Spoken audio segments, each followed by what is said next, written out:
James Garner finally breaks silence on Jack Elam. It was the kind of moment that captured the imagination of fans, not because of scandal or controversy, but because of the weight of honesty from a man who had built a career on authenticity. When Garner spoke, people listened.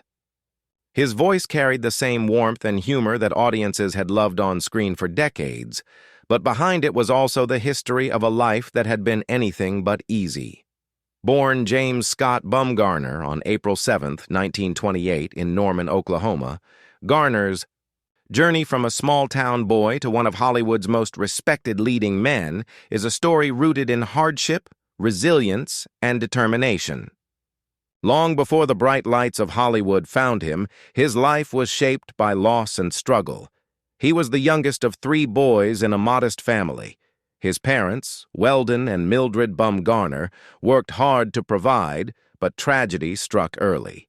When James was only 5 years old, his mother died suddenly, leaving a wound that would never fully heal. Losing a parent at such a young age created a gap in his heart that shaped his outlook on life. His father eventually remarried, and James's relationship with his stepmother was fraught with tension. He would later describe her as abusive, a shadow that lingered through his adolescence. Growing up during the Great Depression only compounded the challenges. Money was scarce, and the economic strain forced James to mature quickly. He drifted between schools and jobs, never quite finding stability. At one point, he dropped out of high school, choosing instead to work wherever he could. From modeling in department stores to pumping gas, Garner did what it took to survive. It was a rough start for someone who would later be celebrated for embodying charm and wit on screen. His path to Hollywood wasn't carved out of ambition so much as circumstance. After serving in the Merchant Marines and later fighting in the Korean War, Garner returned home unsure of what direction his life would take. His time in the service had been anything but easy. He was wounded twice in battle and awarded 2 Purple Hearts for his bravery. Those experiences left both physical scars and a sense of humility that would color his work as an actor. Acting came to him almost by accident. A friend, actor Paul Gregory, encouraged him to try it out, seeing something in Garner that perhaps he himself had not yet recognized. With his tall frame, athletic build, and natural charisma, he quickly found small roles in commercials and background appearances. His ease in front of the camera was undeniable, and soon Warner Brothers offered him a contract, opening the door to a career he had never imagined. Garner's breakthrough came in 1957 when he was cast as Brett Maverick in the television series Maverick. At the time, Westerns dominated American television, but most of them followed the same formula: grim, stoic cowboys with a steely resolve and little humor. Garner's Maverick was different. He was witty, charming, and reluctant to fight unless absolutely necessary. His card-playing, smooth-talking style made him a refreshing alternative to the typical TV cowboy. What set him apart was his ability to balance humor with vulnerability. Audiences connected to him not because he was the toughest man on screen, but because he felt real, like someone they might actually know. The show was an instant success, and James Garner quickly became a household name. His portrayal redefined the television leading man, showing that strength could come from wit. As much as from fists. Success on television was one thing, but many actors of that era struggled to cross over into film. Garner, however, managed the transition with ease, proving his versatility and depth as an actor. The 1960s and 1970s brought a string of successful film roles that showcased his range. In 1963, he starred in The Great Escape alongside Steve McQueen, playing the resourceful scrounger who helped orchestrate the daring prison break. A year later, he delivered a powerful performance opposite Julie Andrews in The Americanization of Emily, a dark satire of war that highlighted his ability to tackle serious themes while maintaining his trademark charm. His comedic timing shone. In Support Your Local Sheriff, 1969, a film that played off his maverick persona with a wink and a grin. Then, in 1985, He gave one of his most memorable performances in Murphy's Romance, starring alongside Sally Field. His portrayal of a small-town pharmacist with a kind heart earned him an Academy Award nomination for Best Actor. Garner's reputation in Hollywood grew not only because of his talent, but also because of his professionalism and humility. Unlike many stars of his time, he didn't chase fame or awards. Instead, he focused on delivering authentic performances that elevated the films he was part of. Yet, if there was one role that truly defined Garner's career, it was Jim Rockford in The Rockford Files. Debuting in 1974, the series offered a fresh take on the detective genre. Jim Rockford was not your typical hard-boiled private investigator. He lived in a trailer by the beach, often struggled to get paid, and preferred talking his way out of trouble rather than using violence. Still, beneath his laid-back demeanor was a man guided by justice and loyalty. The chemistry between Garner and the supporting cast, particularly Noah Beery Jr. as his father Rocky, made the show even more compelling. Garner's range as an actor was on full display. He could be tough when necessary, but also humorous and endlessly relatable. In 1977, his work on the show earned him an Emmy Award. However, behind the camera, the grueling schedule and physical demands took a toll. Garner often performed his own stunts and car chases, which led to numerous injuries. By 1980, the wear and tear forced him into early retirement from the series. Still, The Rockford Files remained a landmark in television history, influencing generations of detective shows that followed. Even after Rockford, Garner's career showed no signs of slowing down. He reprised his role as Brett Maverick in a 1981 television movie and made a playful cameo in the 1994 feature film Maverick, starring Mel Gibson. His later career included roles in Space Cowboys, 2000, alongside Clint Eastwood and Tommy Lee Jones, and one of his most beloved performances came in 2004 with The Notebook. Playing the older version of Ryan Gosling's character, Garner delivered a performance filled with tenderness and emotion, capturing the essence of enduring love and memory. For many younger viewers, The Notebook became their first introduction to James Garner, proving that his appeal spanned generations. Off-screen, Garner was just as remarkable as the characters he portrayed. He was known for his integrity, humility, and quiet activism. He supported the civil rights movement and was present at the historic 1963 March on Washington. In Hollywood, he earned a reputation for standing up for what was right, even when it came at a personal cost. Famously, he sued Warner Brothers over a breach of contract and won, a rare victory for an actor against a major studio at the time. Garner wasn't driven by ego or ambition for awards. Instead, he valued fairness, honesty, and respect. Colleagues admired him not only for his talent but also for his decency and straightforwardness. In his final years, James Garner continued to work steadily, always bringing authenticity and heart to every role he took on. His legacy was not built on playing superheroes or larger-than-life figures, but on creating characters who felt genuine and relatable. Garner once said that he didn't act as much as he reacted, and that philosophy defined his career. He embodied men who were flawed but lovable, tough yet vulnerable, humorous yet deeply human. His work remains timeless, a reminder that sometimes the most powerful performances come not from grandeur, but from authenticity.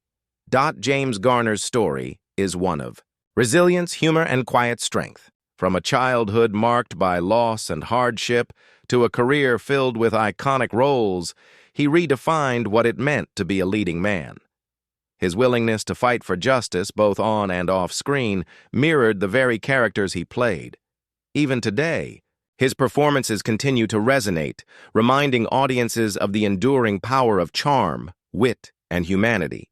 Away from the cameras and the demanding pace of Hollywood, James Garner found his greatest source of strength and stability in his personal life. In 1956, he married Lois Clark, a woman he met at a party just 2 weeks earlier. It was, by all accounts, love at first sight, and despite the skepticism of friends who doubted their whirlwind romance, their marriage endured for nearly 6 decades. Together, they raised 2 daughters, Kimberly and Greta, whom Garner affectionately called Gigi. In a town where marriages often unraveled under the weight of fame and scrutiny, Garner and Lois built a life of rare stability. He often credited Lois for grounding him, reminding him of what truly mattered when Hollywood's chaos threatened to overwhelm. Their union became one of the most enduring love stories in the entertainment industry, a reflection of the loyalty and devotion that also defined Garner's characters on screen. His personal life may have been private, but his professional relationships were filled with warmth and respect. Garner formed close bonds with fellow actors, many of whom admired his generosity and down-to-earth nature. His friendship with Steve McQueen, forged during The Great Escape, was one marked by mutual admiration. Julie Andrews often spoke of Garner's kindness and humor while they worked together on the Americanization of Emily. Clint Eastwood, too, valued Garner as both a colleague and a friend, describing him as someone who brought integrity to every project. Among his most enduring friendships was his connection with Jack Elam, a character actor with whom he shared countless laughs on and off set. Garner's acknowledgement of Elam over the years reflected his deep loyalty to the people who had walked beside him in Hollywood. For Garner, collaboration wasn't about competition. It was about elevating the work together, and his colleagues never forgot the grace he brought to every partnership. But even as he maintained an impressive career and a loving home, Garner was not immune to personal struggles. The physical demands of his work, particularly on the Rockford Files, left him with chronic pain that would follow him for the rest of his life. He endured back injuries, knee surgeries, and later heart complications. Despite these challenges, he pressed on with remarkable resilience, often returning to work when most would have retired. His refusal to let pain define him spoke volumes about his character. Even in his final years, when his health was failing, he continued to show up for projects, fueled not by ambition, but by a genuine love for storytelling and the craft of acting. Recognition for Garner's work came in many forms. In addition to his Emmy Award for The Rockford Files and his Academy Award nomination for Murphy's Romance, he collected Golden Globes and multiple nominations throughout his career. He was honored with Lifetime Achievement Awards that celebrated not just his performances, but the consistency and authenticity that set him apart. Hollywood has never been short on talent, but Garner was celebrated for something deeper: his reliability, his professionalism, and his ability to inhabit a role without ever overshadowing the story being told. His star on the Hollywood Walk of Fame serves as a reminder of the indelible mark he left on the industry. Perhaps Garner's greatest contribution to entertainment was the way he reshaped how audiences viewed their heroes. In Maverick, he broke the mold of the Western gunslinger, proving that a smile and quick wit could be just as effective as a revolver. With The Rockford Files, he reinvented the detective archetype, giving viewers a character who was relatable, flawed, and funny. His influence can be seen in countless shows and films that followed, as actors and writers borrowed from the blueprint he created: heroes who were human, approachable, and above all, believable. Garner demonstrated that audiences didn't just want action. They wanted heart, humor, and vulnerability. Away from the sets and awards, Garner's philosophy on life was simple. He valued honesty, fairness, and decency, qualities that were evident in both his work and his relationships. He often joked that he wasn't much of an actor, that he simply reacted to whatever was happening in a scene. But behind that, humility was a man who instinctively understood timing, nuance, and the subtle art of making characters feel real. He disliked pretentiousness and rarely played the Hollywood game of self-promotion. For Garner, life was about finding joy in small things, standing up for what was right and staying true to yourself. His words and actions reflected a man who never let fame distort his values. On July 19, 2014, James Garner passed away at the age of 86. The news of his death sent a wave of sadness through Hollywood and beyond. Tributes poured in from fellow actors, directors, and fans who had grown up with him on their screens. They remembered not only his iconic roles, but also his humility and kindness. Sally Field, his Murphy's Romance co-star, described him as a diamond, a man of rare quality in an industry often defined by ego. Media outlets revisited his career, highlighting the breadth of his work and the quiet dignity with which he lived his life. For many, his passing felt like the end of an era, the loss of a figure who represented a kind of authenticity that is increasingly rare. Yet James Garner's legacy endures. New generations discover him through films like The Notebook, where his portrayal of enduring love resonates as strongly as ever.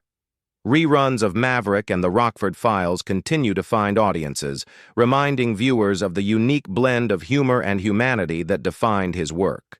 For aspiring actors, his career is a model of how to succeed without losing oneself in the process.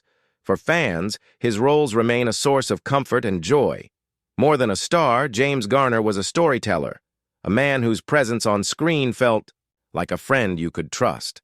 His enduring appeal proves that true greatness in Hollywood is not measured by scandals or headlines, but by the ability to touch hearts decade after decade. James Garner's acting style was unlike most of his contemporaries. While many actors relied on grand gestures, intense dramatics, or overly stylized delivery, Garner embraced subtlety. Critics often remarked that he didn't seem to be acting at all. He was simply being. That was his gift, the ability to make. Audiences believe in his characters not through exaggerated performances, but through naturalism. He had a way of embodying ordinary men and making them extraordinary, showing vulnerability without losing strength and humor without losing sincerity. In comedies, his timing was effortless, and in dramas, his restraint made the emotional moments all the more powerful. This seamless balance of humor and gravity became his trademark and set a template for generations of actors who would follow in his footsteps. Behind the scenes, Garner's personality was every bit as magnetic as his on-screen presence. Colleagues affectionately referred to him as Gentleman Jim, a nickname that reflected the respect and affection he inspired. Crew members loved working with him because he never acted like a star. He treated everyone, from fellow actors to stagehands, with kindness and humility. Co-stars often recalled how Garner had a way of diffusing tension with humor, keeping sets light and collaborative even during grueling schedules. He was quick with a smile, generous with advice, and unshakably loyal to his friends. Unlike many, in Hollywood, where egos often clashed, Garner's reputation was that of a man who lifted others up rather than competing against them. Yet Garner was no pushover, particularly when it came to fairness. His battle with Warner Brothers became legendary in Hollywood. When the studio violated his contract during his Maverick years, Garner took them to court, a bold move at a time when actors rarely dared to challenge the studio's overwhelming power. Against the odds, he won. That victory didn't just secure his own freedom, it also set a precedent for future performers. It marked the beginning of an era where actors could demand fairer treatment, better contracts, and more creative independence. Garner never saw the lawsuit as an act of rebellion, but simply as a stand for what was right. In doing so, he became not just a beloved actor, but also a quiet pioneer in changing Hollywood's business practices. As his career evolved, Garner became a cultural icon, not just for his roles, but for what they represented in the larger American story. In Maverick, he captured the spirit of post-war America, witty, confident, and optimistic, yet skeptical of authority. In The Rockford Files, he reflected the shifting tone of the 1970s, a society wrestling with cynicism, economic struggles, and distrust of institutions. Rockford was the underdog many Americans identified with, a man scraping by but still guided. by integrity and humor. Garner's characters often embodied resilience, justice, and decency, qualities that resonated deeply with audiences. He became more than an actor. He was a reflection of American values, subtly shaping pop culture and inspiring countless parodies, references, and homages over the years. Long before Hollywood fame. However, Garner had proven his courage in a far different arena, the battlefield. His service in the Korean War shaped him in profound ways, though he rarely spoke of it. Garner was wounded twice and awarded 2 Purple Hearts, but he never bragged about his military honors. To him, war was not a stage for heroism, but a harsh reality that left deep scars, both visible and invisible. Fellow veterans respected him not only for his service, but for his humility in speaking about it. Unlike others who glorified battle, Garner acknowledged the trauma and sacrifice of war. His military service gave him a quiet strength and authenticity that audiences could sense in his performances. It was part of why his portrayals of men caught in difficult circumstances felt so genuine, because he had lived through real hardship. In 2011, Garner offered fans a rare and intimate look into his life through his autobiography, The Garner Files. Written with John Winokur, the book pulled back the curtain on his career, his friendships, and his struggles. True to his character, the memoir was candid and honest, filled with humor, but also moments of vulnerability. Garner spoke openly about his abusive stepmother, his rocky start in life,